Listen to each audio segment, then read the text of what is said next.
Shout out to the Edmonton Oilers for putting all their breaking news the day after our weekly show. The day after. They just really didn't want to give us that one little bone. Again, if the McLeod and Jackson stuff would have broken on like Friday or yesterday, even last Thursday might have been a bit better. They decided to dump it all out there the day after. Damn Oilers, man. Welcome into Oilers Nation Everyday. As always, we are live from the Sports Closet studio. Check them out online, sportscloset.ca. We are also live on the Oilers Nation YouTube, where I see our pal Wise Kyle is in with the first comment of the day. Happy with the Ryan McLeod deal and the new front office edition. Hopefully, Bush comes in under 3.4 so we can get a guy like Cal Foote to round out our defense and boot out Vinny. No. If you think Cal Foote is like better than Vinny Desharnais, I think you're remembering Cal Foote, the junior player. We'll dig into some of those, though. A few of you are dropping in some PTO ideas. I'm going to give you some of my PTO, professional tryout ideas. It's hashtag PTO every one season because it's August 8th. And there's really not a whole heck of a lot else going on. Electronic Jordan, is Liam back yet? I'm boycotting the Liam-free shows. Chris Walkling, Liam avoiding the grind. I texted Liam last week in our show group chat, and I said, first off, new intro for next year. It's very cool. When you're going to see it, it's neat. Kennedy killed it. And Liam, I said, when are you back? He said he believes he still has 8 weeks left. Lots to see. I don't think that's accurate. I texted him again today and said, Liam, when are you actually back? No response. So I think last we heard of Liam is that he was in Paris. If you follow one of his 3 Instagram accounts, liam.pods, Liam_Horrobin, or Liam.scouting, or something like that, you would see that while he was in Paris the other day, he saw a fan wearing a Nail Yakupov jersey, a t-shirt, 64 Yakupov on the back. He was wearing an orange hat. Oh, it was an Oilers hat too, actually, I think, just from the very grainy photo Liam put out there. I'm not sure what these people were doing, but I do know he was wearing an Oilers shirt with Nail Yakupov on the back. Liam also went and saw the Mona Lisa, so that's up on his Liam.pods Instagram account as well. So he's having a good time. Liam now in Paris. He's got to be back this week. Producer Aaron is here with me today. He's back this week at some point. I like the Liam update. We should do that. It's a good part of the show. Every day? Yeah. How was cheesecake? Maybe we'll get it sponsored. I'm interested to hear like if he kept his cheesecake routine ritual going, all the other things. He's a very structured individual. So what I'm curious about is how his mustache is doing. Because from that Mona Lisa photo, it looks like it's still going strong. Yeah, I like him and his girlfriend doing like a once in a lifetime trip and like hitting all these famous spots, and he didn't shave the mustache. I'm sure she is absolutely thrilled about that. Absolutely thrilled about it. You want that in your photos when you look back. So there you go. Waiting for Liam to come home. Wise Kyle, Foote at 750K versus Vinny at 789. Foote with more foot speed, little smaller, only 24. You're not doing that. Again, you developed Vinny. He's a good 6'7" D-man. You might not like some of the moments he got exposed in the playoffs, but it was his first time going through the playoffs. He's a late bloomer. You got to give Vinny time. You're not going out there and shuffling around, signing, adding on contracts just because you think you could maybe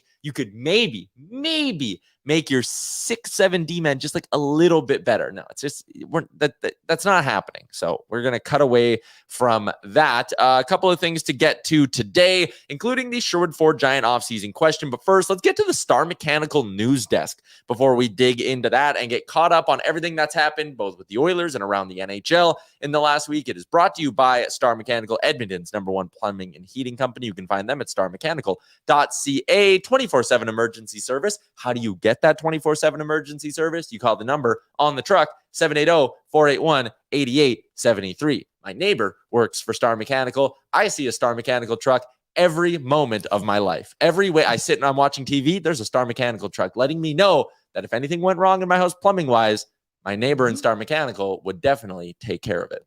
All right, Ryan McLeod signs 2x2.1. That was the first piece of big news we got yesterday, last week. And if you listened/watched this show last week, you would know I thought it was going to be higher than that. We laid out the comparables. There was Noah Cates. There was the best comparable is probably Trent Frederick in Boston. And when I brought up the Trent Frederick comparable, basically using nothing more than his boxcars, like his stats, the goals and assists he puts up in the number of games, you're sitting there going, okay, if that guy gets 2 by 2.3, Ryan McLeod's boxcars are better. Some of you made the argument you get a bit more size with Trent Frederick, a bit more of a strong defensive ability with him, all of that stuff. Sure, I agree with that. But still, the boxcars alone led you to believe McLeod probably would have gotten 1 by 2.6 in arbitration. So the fact the Oilers got this guy at 2.1, I think is a massive win. Again, you look at that group of Noah Cates, Trent Frederick, all of those young-ish centermen signing their first real deals or first or second deals coming out of their ELC. Cates got 2 by 2.6, 24 years old. Again, his straight-up numbers, not as good as Ryan McLeod. I think the Oilers and Ken Holland did a bang-on job here with this McLeod deal. It feels like for the second straight contract, Ryan McLeod has cut them a pretty solid deal here. He probably could have gotten more on the one-year deal if he goes to arbitration. Instead, you get this guy for 2 years. I think he's a great 3C behind McDavid and Draisaitl. Jay laughed at me on Oilers Nation Radio on Friday. Like and subscribe wherever you get your podcast from to Oilers Nation Radio. And I said he feels like Jordan Staal light for this Oilers team. Just the perfect kind of player to put behind McDavid and Draisaitl. He can kill penalties. He's a trustworthy player. I think there's more offense there than we've seen in the past, and that'll come with him just simply shooting the puck more, having a higher volume of shots on net. He's never going to be an all-star. He's never going to be a captain. He's never going to be a top line center or anything like that. But I honestly think in these next 2 years, we're going to see Ryan McLeod take a big step forward. And it would not surprise me if in a couple of seasons, Ryan McLeod's not an Oiler anymore, just because he outprices himself. And some team out there looks at him and goes, that guy can be our 2C going forward. And we're going to give him, again, keep in mind the cap will go up by this point, but some team goes, we're going to give him $5 million, $4.5 million. And when the cap's at $102 million or whatever it could be in 3 years, I think he's a guy who's going to start garnering that kind of interest and that kind of money to take a chance on a guy who you think could be your 2C. Some team will do it. So I love him. Odin says McLeod wants to win here. I agree. Lance can't be mad about the McLeod deal. He's an Oily boy. Keep McLeod forever. Yes, I would. Again, perfect 3C. I just really believe in the player, and I think these next 2 years are going to be big steps forward for McLeod, and that second year of this $2.1 million AAV extension, I think it's just going to be a really big bargain. We might implement the rule.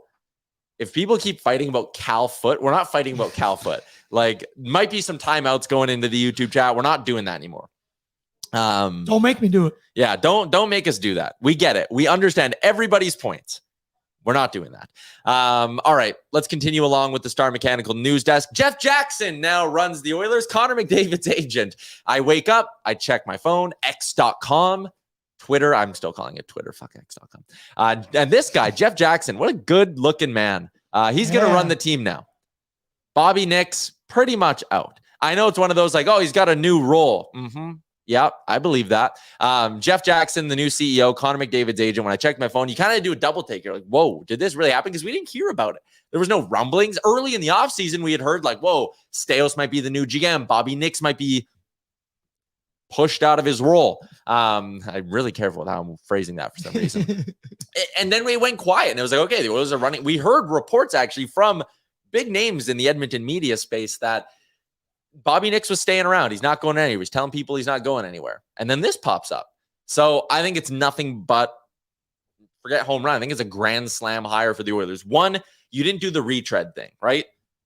Let's say this year runs out, Holland's out the door, Nicholson's gone, and you need to hire someone to run your team.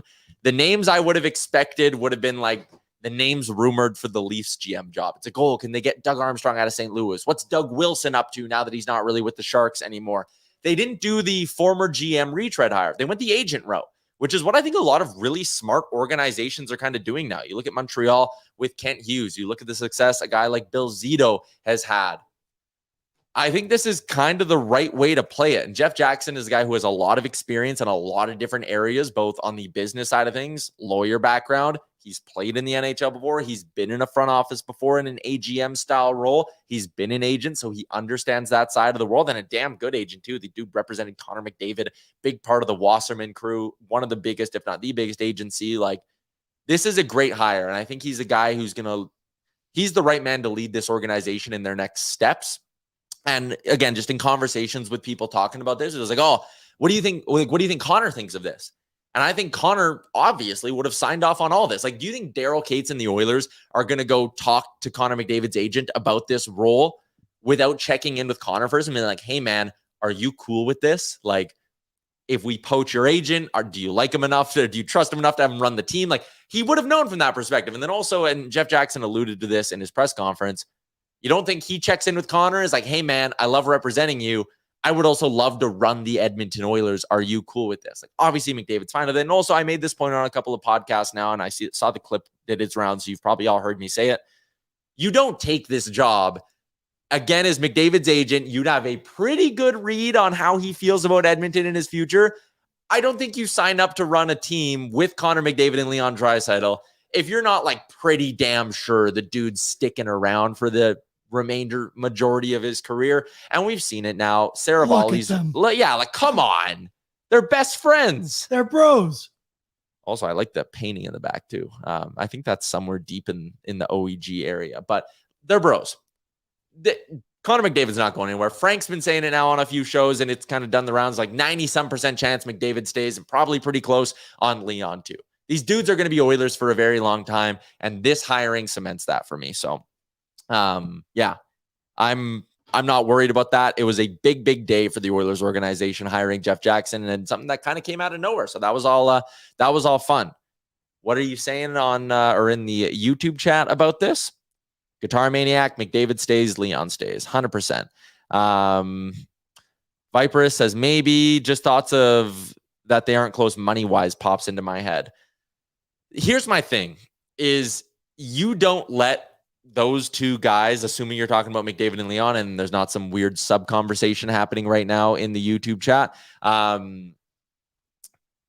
you don't let Connor and Leon walk over any amount of money, right? Like, at the end of the day, you pay them whatever it takes. Blank check. Yeah, to an extent, right? And if Leon Draisaitl goes, I want $14.5 million on my deal in 2 years, and you sit there and go, ooh, we only have $13 million in cap space, then you buy out Evander Kane, you attach picks to Jack Campbell to get out of that deal. You do whatever it takes to make it work. And then when Connor's a UFA, like, again, you buy out the last 2 years of Zach Hyman if you need to. You find a taker for other contracts. The other thing is the Oilers don't really have it. There are guys right now making more than $9 million or more than $8 million. Hell, you can go even further than that. More than $5.5 million are Ekholm, who again only has 3 more years left. So that ends when you need to sign McDavid. And then it's Draisaitl, Nurse, and McDavid. Like, you don't have these insane albatross contracts really anywhere. Comment anything about a certain defenseman, you get put in timeout. They don't have these like gnarly albatross contracts that are going to eat up a ton of money into the time where you have to sign McDavid and Draisaitl. So like, money for those guys is never going to be a thing. They'll get what they want. The Oilers will pay them what they want, and they'll keep trying to build here. So anyways, just another reason to absolutely laugh at anyone who thinks Connor McDavid and Leon Draisaitl are going anywhere. Gooden says, what other big names are represented by this agency? Pretty sure Austin Matthews is. And I think McDavid and Matthews are going to have the same agent now as well. So, yeah, Wasserman is big in the agent game. Pete says, could influence other top players to sign here in the coming years. I saw a little bit of that, and it was a mailbag question, Monday mailbag, up now at Oilersnation.com, even though it's Tuesday. Happy long weekend. Hope everyone enjoyed it. I don't think Jeff Jackson particularly pushes star players to sign here. Connor and Leon already kind of do that, but being a better run organization doesn't hurt at all. So there you go. 97-29. This one from Guitar Maniacs. They won't take as much as they can. Stoff hinted at them taking less. Shout out to Bob. Alluded to 97, talking to everyone about it. Ryan and Janmark both took discounts this year. I think that's a good culture to set. And if you're Connor and you're talking to these free agents, and I think part of it might even be a little bit of like, I think he's McDavid, that is, I think he's getting a little bit more vocal about like how he likes the team and guys he likes around. I think if you're Matthias Janmark and Connor McDavid goes, I like you, I want you to stay here, I think you revisit your priorities pretty quickly, and maybe you don't leave over $100,000 you could get from whoever else is interested in you in free agency. Our pal Tyler Mulick is in and says he likes the McLeod number. How could you not? Dr. Gonzo says Clowder got his teeth fixed. End of an era. I feel like those are teeth he pops in and out for hockey games, so no need to really worry there. I'm pretty sure he's always had them kind of fixed up and can pop the fakes in and out. I'm trying to think of when I've seen him away from the rink. I think at this point, you'd have to. Yeah, come on. You can't get him fully fixed. No. Unless you're going with the Dave, or I just read a text I got from someone named Dave, and that one the James Neal full-on veneers, and you want to look like a supermodel. Yeah, okay, there you go. Last element or last nugget on the news desk here. Erik Karlsson got traded. This is one of those things, and I almost hate it about the hockey offseason sometimes. Massive move. Yeah. Norris Trophy, record-setting kind of season last year, historic season. The only thing we wanted at the deadline. Yeah. But we knew it was Pittsburgh for so long that when it finally happened, I was just kind of like, 3 teams involved in this bad boy. Former Oiler going one way as well in Jeff Petrie. Here's how I will rank the 3 teams in terms of how they did in this deal. 1, Montreal did the best. I'm actually not even that hesitant on saying that. I think Montreal came out really nice in this one. They got rid of Hoffman, didn't have to retain any money. Again, money off the books is good. They get Casey DeSmith. They needed another goalie to kind of run in that system there. It's been an issue for them. Not that DeSmith's ever going to be their starter, but whatever. They get a second-round pick from Pittsburgh. Nice little bit of work. They get Jeff Petrie, but the key is they get Jeff Petrie retained. So now if Montreal wants, just looking at their cap picture, I think their only retained money slot is Joel Edmondson right now. Yeah, it's just Joel Edmondson. So they can retain 2 more contracts money-wise. You would have a hard time moving Jeff Petrie at his full cap hit. But now he's been knocked down a bit. If you're Montreal, you keep half. A lot of contenders would be very interested in Jeff Petrie at $2.3 million with 2 more years left on the deal. He took a step back last year, wasn't as effective, but that guy at $2.3 million all of a sudden slots into your 3rd pairing or as your 4th defenseman. That's a guy contending teams will value. I think he gets you probably a 2nd-round pick if you retain 50%. Maybe a 2nd-round pick and a prospect, who knows? So what you basically did is you got rid of a bad contract in Mike Hoffman. You took on Jeff Petrie, who you're going to be able to retain on and get an asset for, and you got DeSmith and a 2nd-round pick and some prospect. I don't know. Good work by the Habs. Second on the list of who did well and everything like that, it's Pittsburgh. You got Erik Karlsson. You had to pay a decent amount, right? San Jose is only retaining $13.04 million, but you got rid of Granlund. Solid. Jan Ruda leaves, but you needed room on your blue line for Carlson. Who cares? You gave up a 1st-round pick from Pittsburgh and a 2nd-round pick, but you got a 3rd back. Okay, you got Rem Pitlick, throw him in your bottom 6, but you got Erik Karlsson. And I know people are going to be like, oh my God, Pittsburgh's old. What are they doing? Blah, blah, blah. If you have Sidney Crosby, Evgeny Malkin, and Chris Letang, you've now committed to that core by signing them again in terms of Letang and Malkin. You just got to keep going for it. They're going to go through a phase where things suck, and they're going to have 5-6 years where they are brutal. Look at Detroit. Long road of being bad, but what were they doing? And I know people love to rip on the Ken Holland deals he signed. Ken Holland was trying to keep that playoff streak alive. If you're Detroit right now, you're not sitting there going, God, we're so mad we kept our playoff streak alive and went for those cups in 09, 10, 11, those years where they were just holding on. When you have that core, a very special core, you just keep going with it. And I don't think that's a terrible strategy. If you're Pittsburgh in 10 years, if you suck, you're not going to sit there and be like, damn, maybe we shouldn't have gone for it with Sidney Crosby 3 more times. You also owe it to Sidney Crosby to keep going for it with them. So am I questioning the fit a little of Karlsson? Maybe. But the price they gave up wasn't insane. They got out from some bad money in Mikael Granlund as well, which was a former regime's bad money as well. I like the deal from Pittsburgh. I love what Montreal did. I like what Pittsburgh did. I don't hate, but I don't like what San Jose got here. You took on money. Mike Hoffman, you should be able to keep and flip, although you're running out of retained money spots all of a sudden. Mikael Granlund, maybe you can flip, but again, running out of retained money slots. Jan Ruda, Kate, whatever, you can probably flip him at the deadline for a mid to late round pick. You got a 1st, but it's top 10 protected. Didn't feel like you really should have had to do that. You got rid of Burns and Carlson, and you have almost nothing outside of a 1st-round pick to show for it, and you had to take on dead money and retain. It's not good. Not a good look for the Sharks, in my opinion. I don't think that organization's being ran all that well, but They're in the Oilers division. So who cares? They're going to sit in the basement for the next 5 years still. It's going to be so long until they're competitive. So long until they're competitive. So I don't like, that's my ranking. Pittsburgh or Montreal, Pittsburgh, San Jose. Give me yours. How do you rank them? Yeah. A lot of people talking in the YouTube chat. Yeah, it's going to rely on if Pittsburgh can stay healthy. I agree with that one, Sergeant Battle. I don't think that's a bad take at all. Dr. Gonzo, is Pittsburgh officially the oldest team in the league? They're probably up there, but again, you go for it when you have these guys. You push your chips into the middle, and then as you get more chips, you just keep pushing them into the middle, and you go for it. So Pete says, great pickup for Pittsburgh. That power play should jump up a few notches. It should. That's a scary power play. If you're going to run Carlson and Letang and then Gensel, Malkin, Crosby, like if you're down by a goal late, who's putting out a group of 6 guys that produce offense better than Pittsburgh?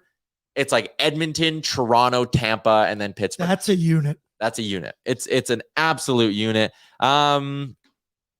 Yeah, Petrie's getting flipped 100%. Good news. San Jose blew it. I agree. San Jose got 2-time Stanley Cup champion Jan Ruda. I saw that. Is he as good as Cal Foote? No, I'm just bugging you. Flip Hoffman this year, Granlund next year. Yeah, I guess. But even like Mike Hoffman, so what? He's going to go out. Let's say he's got you 18 goals in 56 games at the deadline, scoring at a 25-goal pace. With what everyone knows about Mike Hoffman, $4.5 million salary, who's going to be like gunning for him that hard? Yeah, sure, you could retain and trade Granlund next year. And you do need NHL players to some extent in your lineups. Like, that's fine. But again, they had to take on bad contracts. They had to retain on Carlson and will be retaining now for the next 4 years. And all you got was a first. Like, getting out of Granlund's contract should have been worth a first rounder in and of itself. Don't think San Jose got enough in this deal is kind of my stance. So there you go. Dave is in. He ranks them. He goes Montreal 1, San Jose 2, Pittsburgh 3. Pittsburgh got the best player in the deal. Can you really be the loser if you got the best player in the deal? Because it helps you immediately, right? They'll be better with Carlson than without Carlson. No doubt. So I can't put Pittsburgh third. Lance says the Oilers will be Pittsburgh eventually with Draisaitl and McDavid. Well, like, yeah, kind of put, if you're gonna put Pittsburgh last, put yourself in your own future shoes 10 years from now, 8 years from now. Spooky to think. McDavid and Draisaitl in the twilights of their career. McDavid's still a top 10 player. Draisaitl's still kind of like a top 20 player. You would want the Oilers to give those guys everything they can to keep going on runs and keep the window open, I'll take Cale Makar when he's 30 plus. There you go. That's a great pull, Aaron. Great pull. Dave says, I think Pittsburgh gave up too much. There's lots of pieces. They gave up a bit, but again, so Pittsburgh gave up a first and a second, Petrie and DeSmith. They also got out of the money of Granlund. Getting out of Granlund's money is significant. It's $5 million for 2 more years. They kept a little on Petrie, but that wasn't a great asset at his full cap. I like him now when he's going to be double retained at 2.3, but at his full cap, not a great asset, and also a piece you could afford to lose because you just got Erik Karlsson. They also got a 3rd-round pick from San Jose, which again, think of that 3rd rounder from San Jose early in the 3rd round, 2nd from Pittsburgh late in the 2nd. Those two are very close in terms of value. They didn't give up that much. A 1st rounder to get out of Granlund and bring in Karlsson. DeSmith was a spare part. They have Nedeljkovic. They have Jari signed. They can run with those two next year. So Kyle making moves. Yeah, Kyle Dubas, newly promoted GM of the Pittsburgh Penguins, promoted Who by could have himself. seen that coming? That'd be like if I sat down to start next year and I was like, new co-host of Oilersnation Everyday. It's just me. It's me. It's just me now. No more. It's just me. I name myself my own co-host. Tyler Mulick, hopefully we have 3 cups. Yeah, man. I also hope so. Hope so. We'll put a cap on that. That'll wrap up the news desk, brought to you by Star Mechanical. Check them out online, starmechanical.ca. All your plumbing and heating needs in the Edmonton area. Let's dig into our Sherwood Ford Giant off-season question of the day. Shout out to Sherwood Ford.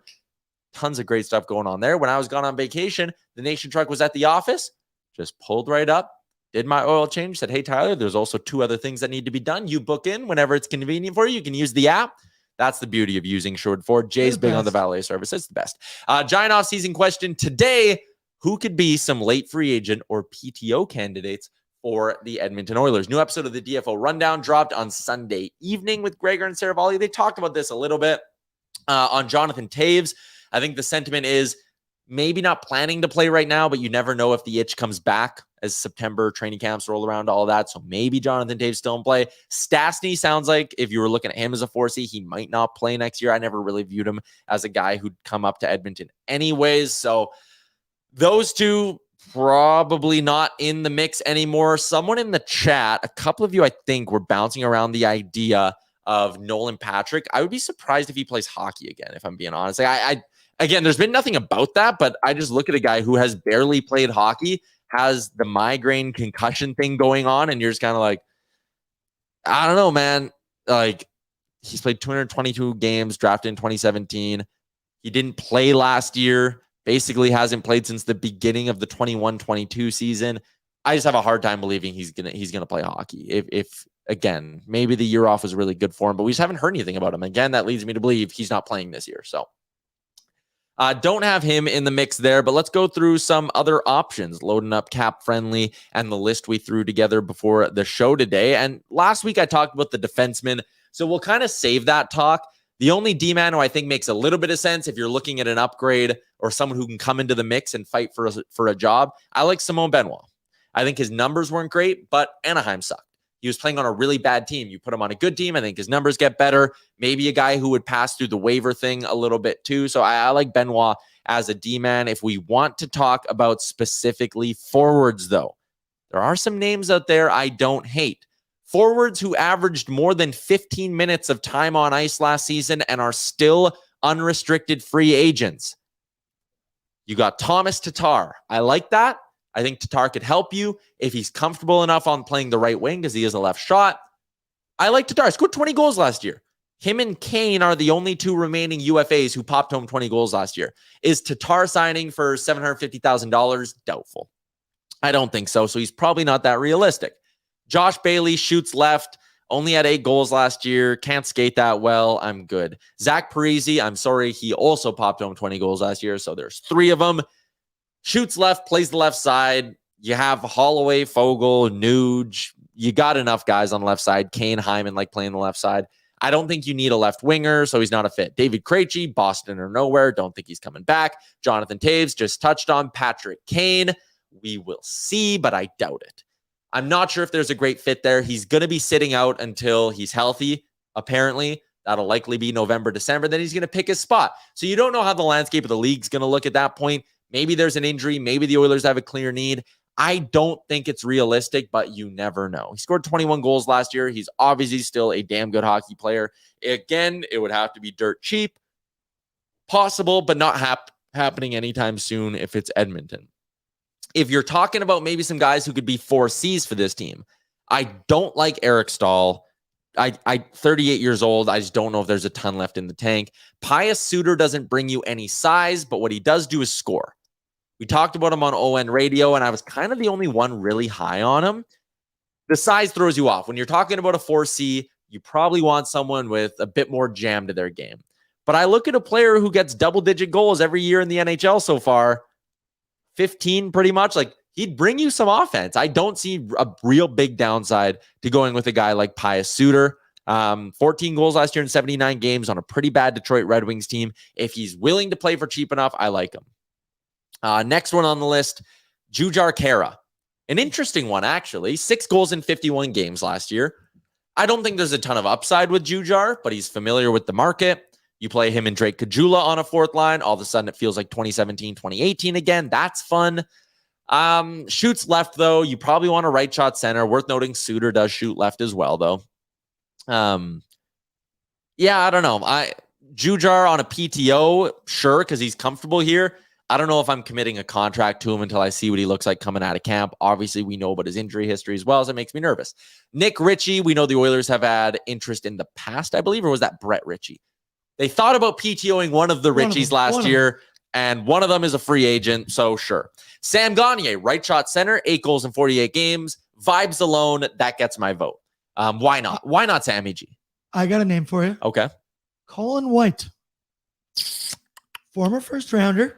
In and out of the Panthers lineup last year. I think I was just looking 68 games last year. Yeah.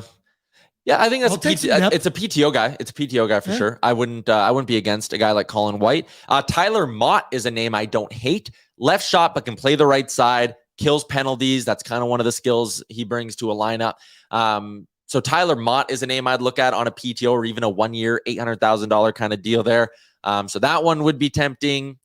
Danton Heinen. I know Jay is very high on Danton Heinen. I like Zach Aston Reese as well. 10 goals in 77 games. He's a bowling ball, man. He'll go out there and be physical. So I think ZAR, like, spent some time in Toronto last year. That's the guy for me. Zach Aston Reese. You're an Aston Reese guy? Yeah, I think that's fine. Tyler Mulick, like Suter, Sergeant Battle. Let's try Virtanen. And no, I always say hashtag PTO everyone except Jake Virtanen. You can PTO anyone but him, actually. What else we got here? Bring Cassian home comments. Gagne, sure. Colin White brought up. Pius Suter, yep. Tyler Mott, sure. Billy Dean, PTO Devon Shore. I could see him coming back on like a two-way deal and playing in Bakersfield a ton and being like your 16th forward kind of thing. But where else is he going to go? I mean, yeah, like, and he was having dinner with the boys the other day. Literally. I saw Lauren Kyle posted a picture of them all having dinner together. So I don't want to be mean, but I feel like this is like the peak of Devon Shore's. Yeah. This is it. This is it. A lot of you saying bring back Gagne, sure. Bring Cassian home. Also added Noah Gregor into the mix there. I like the idea of adding Noah Gregor. I think he ends up somewhere with a bit more upward mobility in the lineup. That's a guy who's just so early in his NHL career. Like, again, a lot of the names, guys like Heinen, even Kara, late 20s. Once you get to that point, you're kind of just looking for a deal and you're looking to just extend your career another year or two. With Noah Gregor, I think there's enough upside with the guy where he should be going somewhere. Columbus, I don't know, like these areas where the forward depth isn't quite there, where you can sign a 1 or 2 year deal, prove yourself by popping home 16, 17, 18 goals a year, and then getting a better ticket in a few years. Like, there's still, he has a ceiling, I should say. Not a super rising, but there's a ceiling. I don't think he'll go back to San Jose, but somewhere like that. You know, like, yeah, that's the ideal. Veteran guys probably want to win. Guys in the middle of their career, they just want to play and have an NHL spot. I think Gregor can set his sights somewhere where he molds into a middle six forward. So I don't know if Edmonton's that spot for him. I like him. I think he'd fit in here well, but I'm just not sure. Someone said Wayne Simmons. No. Devon Shore Supermax. Tyler Mulick is just commenting like he's Liam.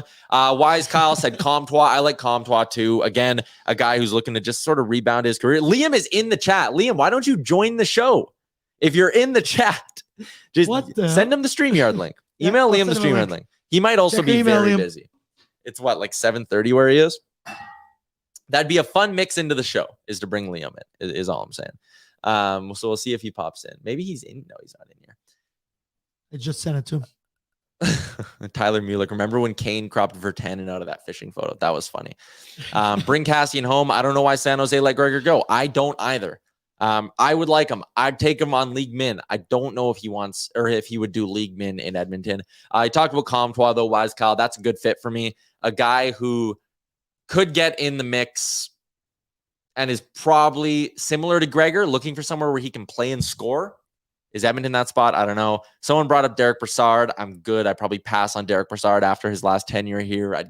Not a lot there with him. Not a lot there. Don't think he's a decent enough 4C to make room for on the roster. So there's kind of the PTO candidates. Nick Bonino can't skate that well, but I'd be interested in him just because he's reliable. But again, not a great fit.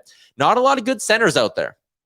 And I think that's the area the Oilers are probably looking at, which again is why I'd look at Pius Suter.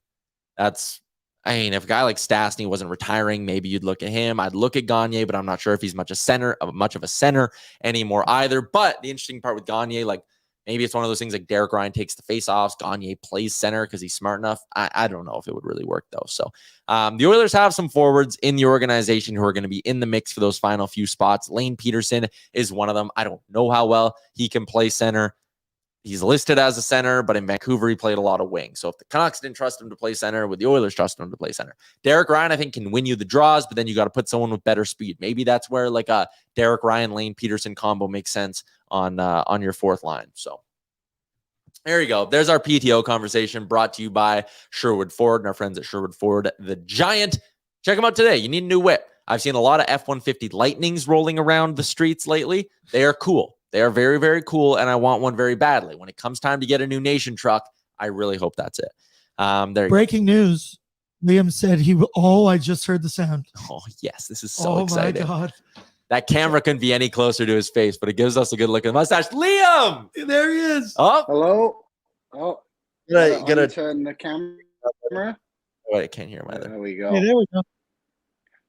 Can you guys hear me? Liam, I'm trying. Can you pot up? I think you might need to pot up the computer fader. We're gonna make this work in real time. We weren't planning on this. Hello? Are you there? I am here. I come in peace. Yeah. What's going on? Where are you? Where in the world is Liam? I am in Paris, France. Can you guys see? Let's see if I can open these. Yeah, there it is. That is Paris. Looks Eiffel beautiful. Tower is just about 35 minutes that way. It's just like the postcard. Did you go see the Yeah. Eiffel Tower? I went to the top of the Eiffel Tower, which was epic. I got some lovely pictures. I went to Disneyland, and I went to the big other arch thing. I can't remember what it's called, but that was cool too. Very cool. So the Eiffel Tower wasn't underwhelming. I've heard it's a thing where people are underwhelmed by it. Well, actually, the French don't like the Eiffel Tower, which is weird considering it's the most significant thing about this place. So apparently it is an eyesore, according to most French people. I would disagree. I thought it was quite cool. I mean, there's not many big towers you see every day that you can go to the top of, so pretty epic. But my tour guide, every time she talked about somebody dying surrounding the Eiffel Tower, she just laughed about it. So that was kind of weird. But other than that, quite delightful. When are you back? You said next I week. will be back for Tuesday's show. There you go. That is exciting. Everywhere else you've stopped has been good, though. Did you run into a lot of old friends in your trip back home? Yes, I saw my two old friends, Jack and Danny. Danny, you may remember Tyler when we did the show at Sherwood Ford. That was Danny. So I gave him an Oilers Nation sweater. So that was good. I think overall I visited 10 places in England through like visiting family and just like driving around. I went to the seaside. So that was epic. So England was very, very good. Paris, not as epic as people would think. We ordered some coffee, and whilst we were ordering, the lady told us to shut up. So, not the best. Why? Why? How did you order that? We were interrupting her. What was it? You interrupted her at her job. Yeah, so she asked us what we wanted, and we were ordering in French, and then she said, "No, don't talk when I talk." And I just wanted another croissant, but it took me forever to order my croissant because she wouldn't let us talk. Yeah, that's it. It was quite a place, Paris. Yeah. Yeah. Okay, so you hit up 10 spots in Europe. You hit up Paris. And are you home after Paris, or is there another stop? I go back to London tomorrow, and then I fly back this weekend. Lance commented, "Well, did you shut up? Did it work?" I did. I was terrified. There was a frightening experience in Paris. And then also when we were leaving the airport, my Uber driver told me the place I was didn't exist, but I was at the mobile app pickup zone with an Uber logo on it. So yeah. Paris has been nice. Well, your mustache looks very good. Yeah. Thank you. I have not done anything to it in almost 3 weeks, so I think I'll just keep it going. Maybe I'll grow it like the French and get some curls. What was seeing the Mona Lisa like? Now that was underwhelming.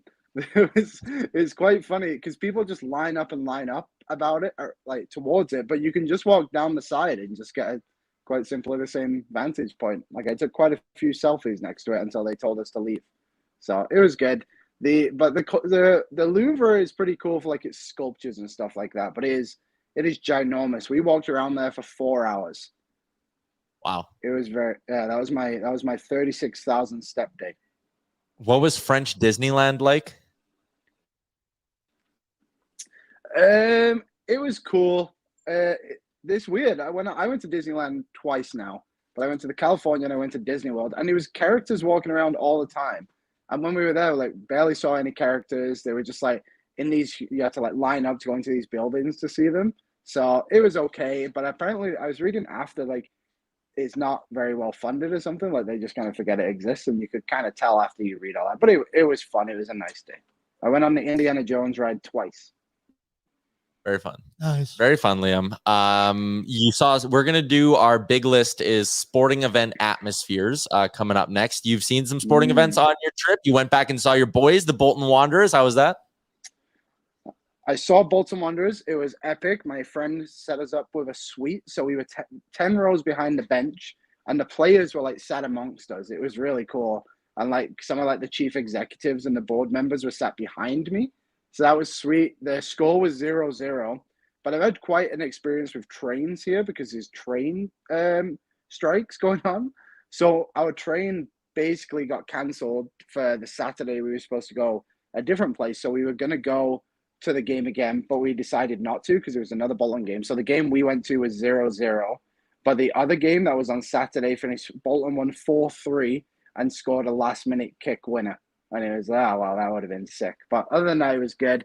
But no other sport events besides that, yeah. But the Rugby World Cup is going to be in Paris. So it's there's quite a few cool little advertisements around here. How do you say goodbye in French? Au revoir. Au revoir. All right, Liam. We appreciate you hopping on, buddy. It was fun to catch up with you. And we'll be in the same room for our show next week. Yes, I will see everybody on Tuesday. Goodbye.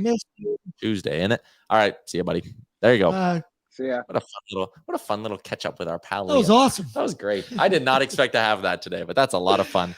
That is I didn't a lot realize of fun. how much I missed him. Yeah, I know. I miss having him. We're redoing the studio. If you can't tell, I've been sitting in like a different angle every time we do one of these. We got new chairs.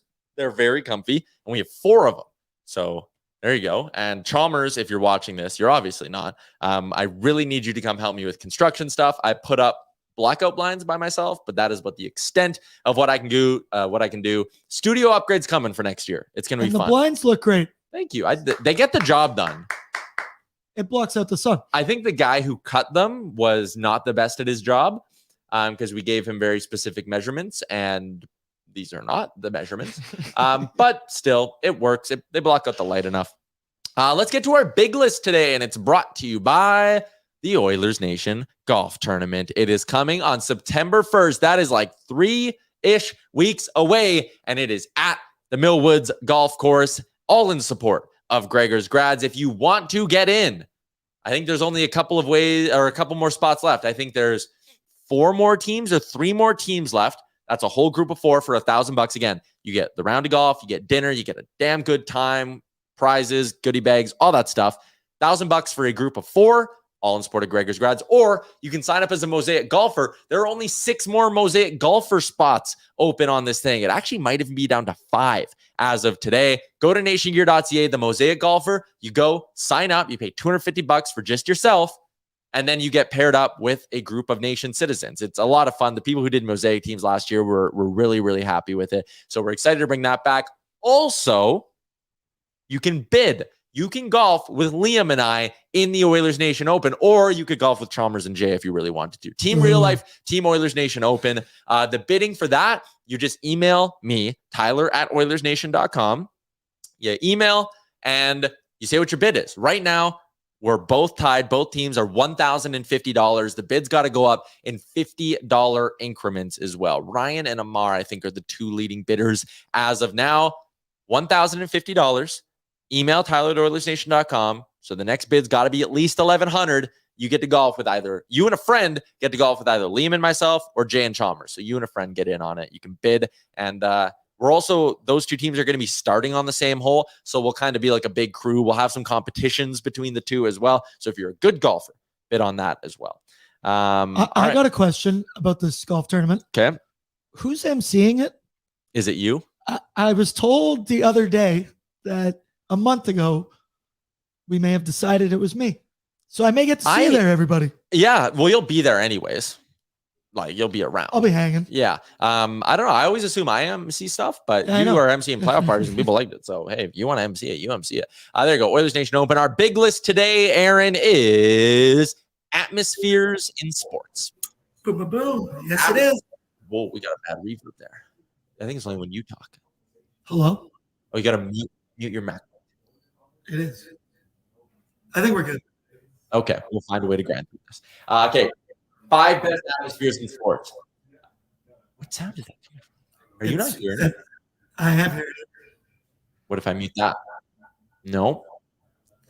Now, if we continue to keep talking, how about you just stay on? Oh, wait. I think I maybe know what it is. Look at us. There you go. Now we're good. Oh, there we go. Yeah, there we go. Yeah, we figured it out. Yeah. And people can still hear you, I think. Okay, we got the technical difficulty sorted out. There we go. The big list today, atmospheres in sports. Let us know your best atmospheres in sports in the YouTube chat, and we'll get to those. Top 5. I'm going to go. No, you can go first, Aaron. What's your 5? Yeah. What's your 5? Drum roll. Mine is the Atlanta Braves chop. Okay. I am a huge Atlanta Braves You're a big Braves guy, fan, yeah. But whenever they get there, I think it's whenever the reliever comes in for the 9th, they hit all the lights out, and it looks like this. Whoa. And here, let me bring some audio. Everybody gets their cell phones out, light them up. The Braves have lit up Bassett. It is a battle of the bullpen now for the New York Mets. And it's a pretty cool atmosphere. It's a pretty cool thing. If I was a pitcher, that'd be fun to come out in. Yeah, that's pretty cool. The Jays do like the stadium goes red for Romano. Like that's always neat too. Reliever entrances is something. It's been cranked up a notch in the last couple of years on baseball. Edwin Diaz had the Timmy trumpet thing. Yeah. Very, very cool. My 5 is going to be any darting event in the UK. This one's for Bag Milk because he says that's his number 1 dream sporting event to attend. Liam probably should have gone to one of these while he was there, but we have a clip for this one as well. It's an easy 5. It's an easy 5 for this one. There may be nothing in it. They may both be on 9s. Michael may miss and Michael may hit. They're both on 9s. They're both on a 9. This is insane. Wow, the World Championship final. This would be so cool to be at. Oh, look at this. 12. Over to you, Michael Smith. One man misses. Let's go with the buddies. I've never seen the like. Come on, Spolly boy. Yes, double 12. That is the most amazing Lemonades you will ever see in your life. I can't speak. Oh, pandemonium. Stuff. That would be so much fun to be in. So my 5, any UK darting event. Aaron. My next one is Serbia basketball. Yep. Don't understand this one, so please explain. So with this clip, they asked Jokic, I forget what city he was playing in, but I think it was Miami. Are you gonna be able to handle the road atmosphere and everything? And his best answer is he said, I played in Serbia, brother. And here's this clip, and it's wild. I play in Serbia, brother.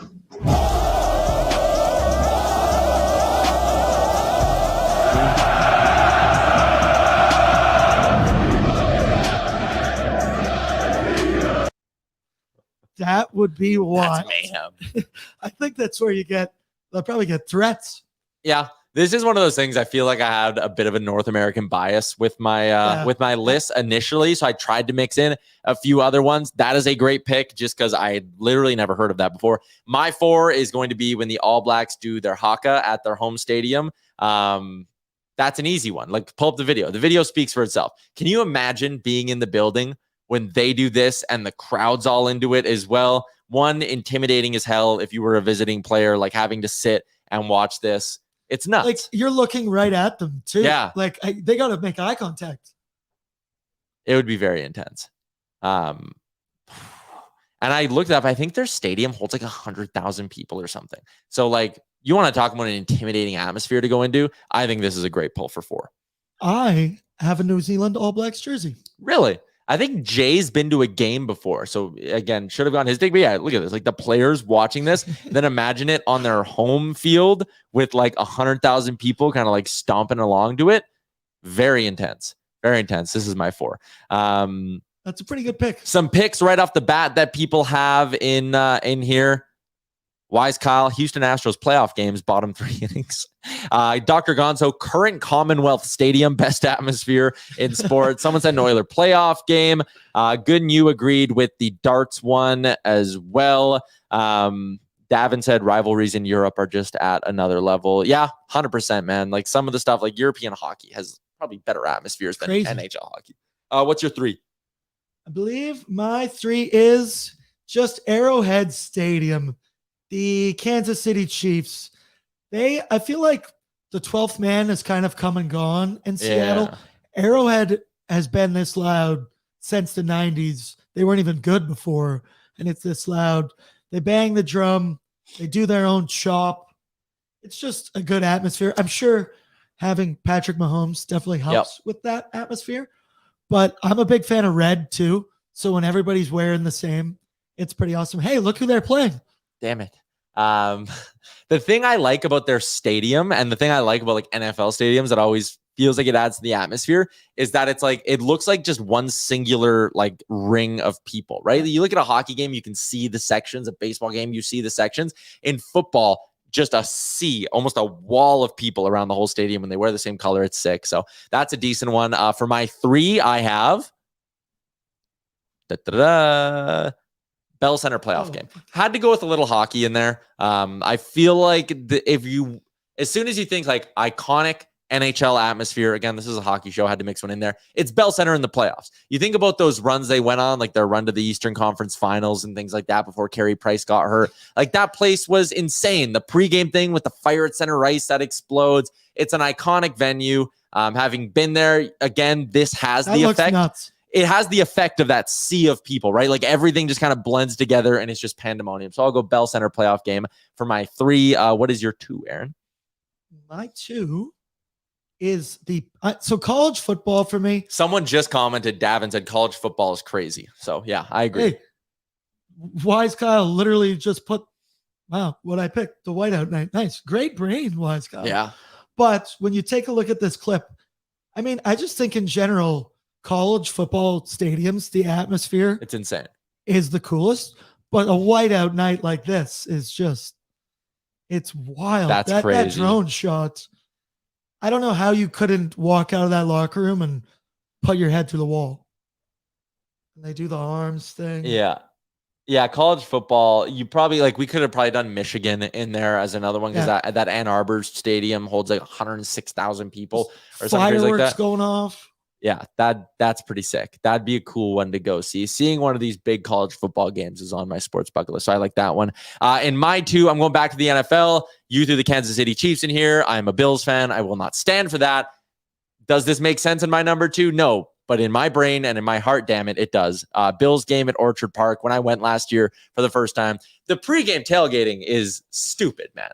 Like, again, you want pandemonium in sports. The jumping through tables, the fact that Bills fans have that as like their thing and everyone knows it. Covered in ketchup and mustard. Ketchup and mustard guy, he's hilarious. This is hard to watch. Oh, is this when he? Yeah. And like the table won't break. Oh my gosh. Great atmosphere though. The round 2, he gets it. And finds someone else too. The first girl's like, I'm not doing that. Oh, with the cups too. Sick. Bills fans are awesome. I went there. You don't sit down the entire game. I think that is something that's like a very American, like taking in a sporting event is standing the whole time. And Canadian fans, like Oilers games, there are very few moments in a season where you're standing the whole game. That Bills home opener I was out last year, you stood the whole game. Almost every game they stand all game. It's awesome. So the NFL atmosphere, Orchard Park. Aaron, what's number 1 on your big list of best sporting atmospheres? I'll give you, I'm a Patriots guy, so I can't be a Bills guy. But I'm a fan of the fans. Yeah. For Buffalo. It's a very lovable fan base. They're lovable losers. What's your one? So it's LSU, Death Valley, college football. Once again, similar. They do their own song chants. Like Michigan does Mr. Brightside. Yeah. They do the song called Neck. But I just think of this video of Joe Burrow walking out. Nasty. And it's college football is just insane, man. Like the culture in the States, I feel like a lot of like casual sports fans in Canada don't understand like how intense every one of these home games can be. It's like in their blood. Yeah. They're like born into it. And then if you go to the school, it's like college culture down there is insane. And you have like this crazy identity that you form with the school you go to. Colors. Yeah. And it just all leads to this. So I like this one as a number 1. Number 1 for me though, Time and a number place. one. It's specific. It's Rexall Place in 06, Aaron. It's the answer. If right now there's how many people? Just over 100 of you watching the show live right now. If you could be transported to any place in time to rewatch a sporting event, you're not picking Game 6 against the Canes in 06? No. Come on. I am. Maybe Game 6 against the Wings in round 1 of that series. Like, think about the most electric atmospheres you can remember for an Edmonton Oilers game. How many of them come from 06? Rexall Place in 06 is number 1. Do we video? Does it have sound? It's the anthem. Oh, Canada, our home and native land. True very love, bring all thy sons gone back.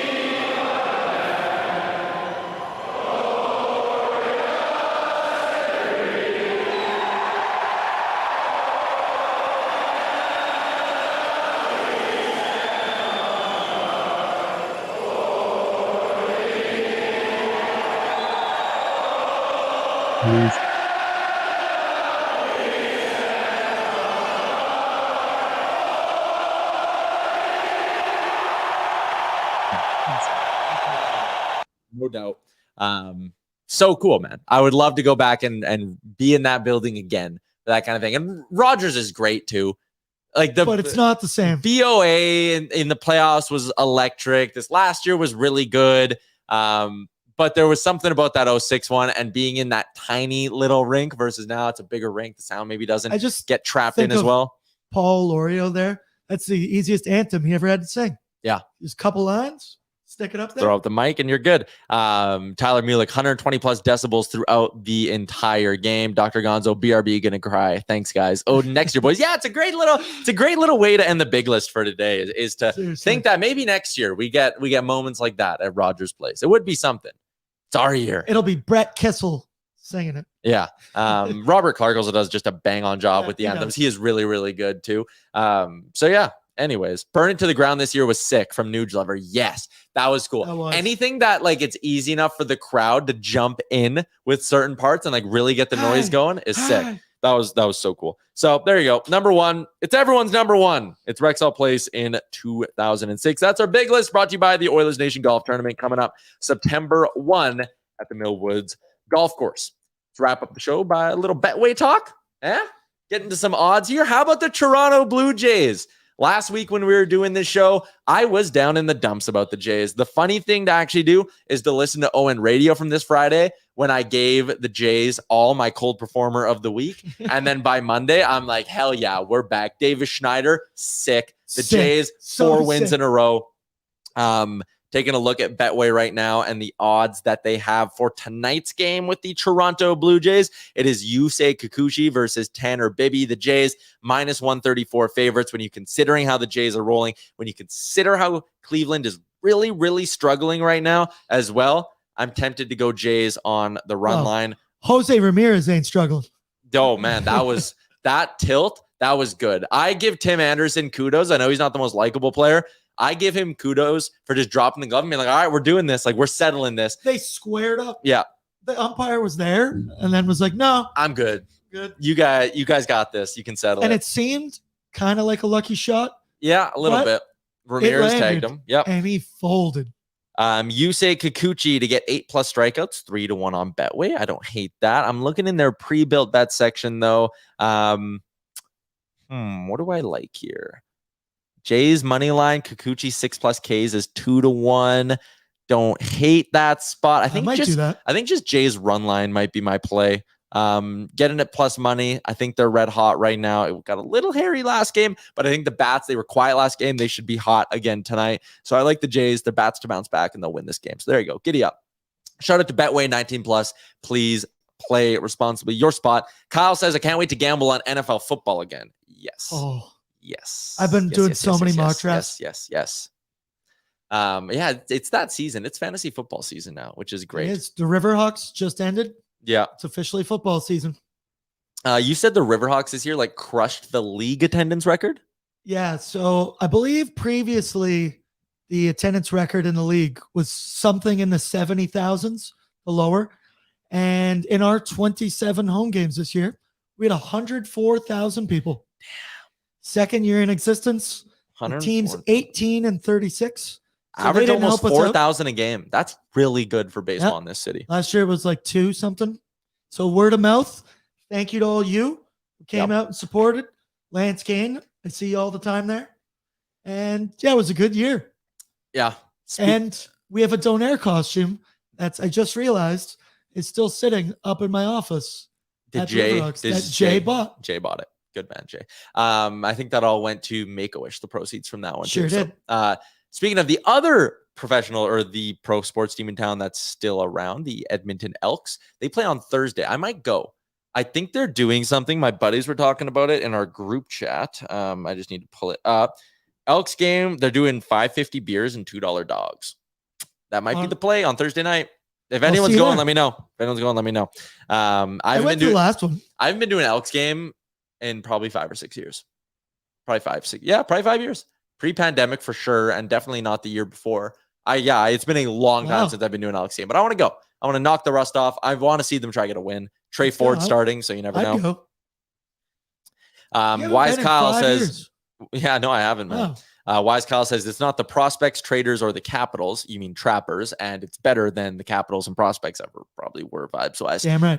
It's cool to go to Riverhawks games. I love baseball in this city. That ballpark is awesome. Tyler Yaremchuk says, I went to a couple games at 7-ish, or like 7-ish. It was awesome. Yeah, it was so much fun going down to the ballpark this season. Even if you're just sitting there having a beer, it's great like background to watch. It's good ball players too, which is the other thing. Like KJ, right? That's the arm. He can throw like high 90s. He hit 98. That's insane, Dude, man. you get home runs too. Like it's not uncommon to see dingers. Like it's way better than what it was. Stolen bases. There's a pitch clock now. Yeah, which really helps. But like once again, I can't tell you how many people come to the games and they tell me I was looking at the field the whole time. Couldn't tell you what happened, but I had a blast. Yep. But I had a blast. And Elks on Thursday. Always good to get out and support the local sports teams. Elks probably need the support right now. So I'll report back next week on what the atmosphere is like at an Elks game.